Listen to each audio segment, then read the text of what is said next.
ഹരേ കൃഷ്ണ.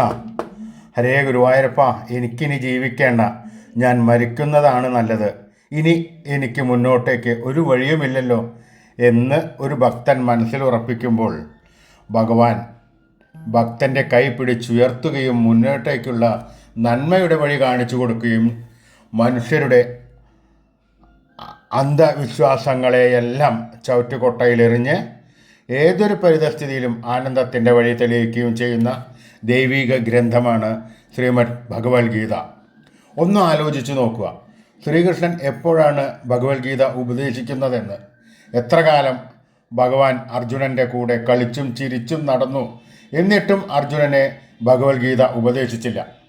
എന്നാൽ അർജുനൻ ബന്ധുക്കളെ മറുവശത്ത് നിൽക്കുന്നത് കണ്ട് യുദ്ധം ചെയ്യാതെ എതിരാളികളാൽ മരിക്കാൻ തയ്യാറായിരിക്കുകയും ചെയ്തു നിൽക്കുന്നു. ഈ സമയത്താണ് ഭഗവത്ഗീത ഉപദേശിക്കുന്നത്. ഹരേ കൃഷ്ണ. ഗുരുവായൂരപ്പാ ശരണം.